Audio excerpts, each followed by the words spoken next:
Mbak, hari ini kita akan membahas satu hal yang pasti dialami oleh kita semuanya. Meskipun mungkin sekarang tidak merasakan, tapi dalam hidup pasti pasti pernah deh gitu ya. Apalagi di masa pandemi ketika stresornya mungkin lebih banyak gitu. Gimana caranya mengatasi stres kalau kita juga ngomongin tentang kesehatan fisik dan juga mental kita. Yang pertama adalah membuat rutinitas diri sendiri ini menjadi sangat penting nggak sih Mbak Melisa? Ya, jadi dengan membuat rutinitas sebenarnya gini, pada dasarnya individu itu menginginkan segala sesuatunya itu terprediksi, Mas.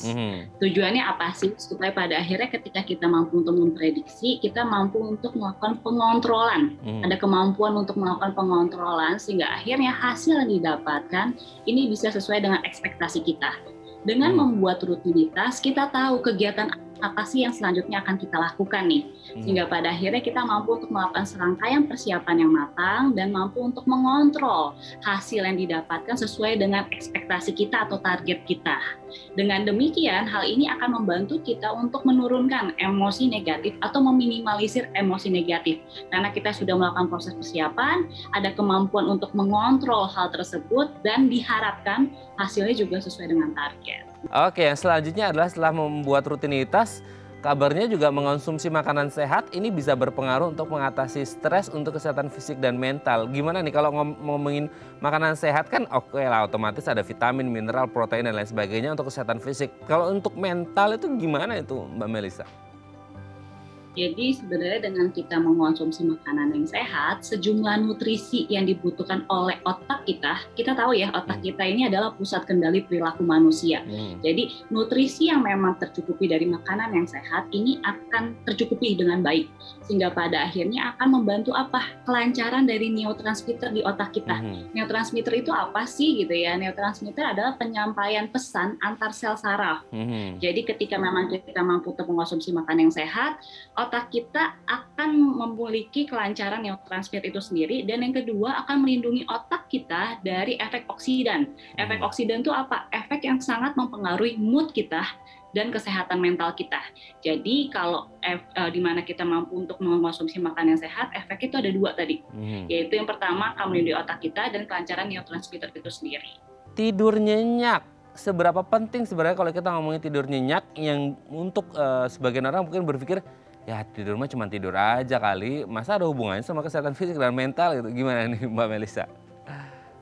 Oke, mungkin yang harus saya garis bawahi adalah mungkin lebih ke arah tidur yang berkualitas. Mungkin kadang-kadang tidur nyenyak belum tentu berkualitas ya Mas ya. Jadi tidur yang berkualitas ini akan sangat mempengaruhi kesehatan mental. Di bagian mananya? Ketika tubuh kita memang atau tidur kita berkualitas, tubuh kita itu akan beristirahat dari aktivitas yang sudah kita lakukan seharian. Tubuh kita akan beristirahat, dan ketika memang tidurnya berkualitas, keesokan harinya tubuh ini memiliki amunisi. Kalau saya sebutnya amunisi, sehingga akhirnya siap berperang kembali untuk melakukan serangkaian aktivitas dan rutinitas kita. Tapi sebaliknya Mas, ketika memang tubuh kita tidak memiliki atau tubuh kita tidak beristirahat secara cukup atau secara berkualitas, berarti kan tubuh kita akan juga mengalami kelelahan. Ketika tubuh kita mengalami kelelahan, ini juga akan sangat mempengaruhi emosi kita dan pikiran kita. Nah, rutin berolahraga memang tubuh sehat, secara fisik, mental gimana nih Mbak Melisa? Dengan melakukan proses olahraga yang teratur, ada 3 efek yang bisa kita dapatkan. Yang pertama akan menurunkan namanya hormon kortisol. Hormon kortisol itu adalah hormon yang berkaitan dengan stres.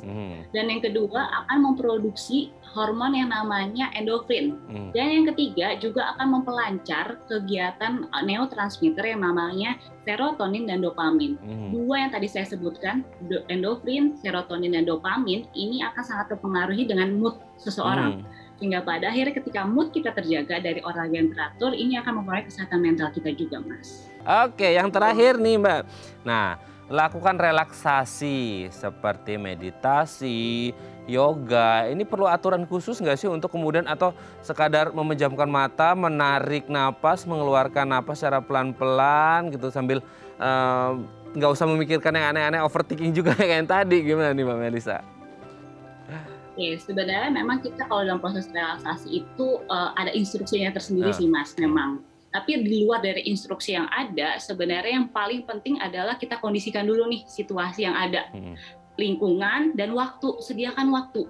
Jangan sampai kita nggak sediakan waktu, jadi keburu-buru. Aduh, saya udah mungkin mau melakukan pekerjaan nih, A, B, C, D. Sehingga pada akhirnya nggak fokus juga. Percuma kita melakukan proses relaksasi itu sendiri. Jadi situasikan waktu dan tempat. Kondisikan juga posisi duduk kita, sehingga pada akhirnya kita juga lebih rileks. Ketika kita melakukan proses relaksasi, kenapa sih dianjurkan gitu ya untuk memperoleh kesehatan mental kita? Ketika kita melakukan proses relaksasi, tubuh kita itu akan lebih calm. Dan pikiran kita juga akan, selalu saya katakan, akan berada pada kondisi here and now, atau kondisi saat ini.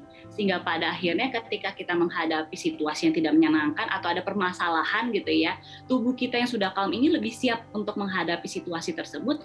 Dan yang kedua, pikiran kita juga lebih objektif memandang situasi tersebut, permasalahan di bagian mana, dan membantu kita untuk mendapatkan solusi penanganan yang tepat atas situasi yang kita hadapi saat itu. Terima kasih Mbak Melisa, MPSI psikolog dan founder dari @betterme.id yang sudah berbagi. Semoga ini menjadi langkah yang positif untuk kita semuanya menghadapi hari-hari kita ke depan supaya kita tetap sehat fisik dan juga mental. Terima kasih Mbak Melisa.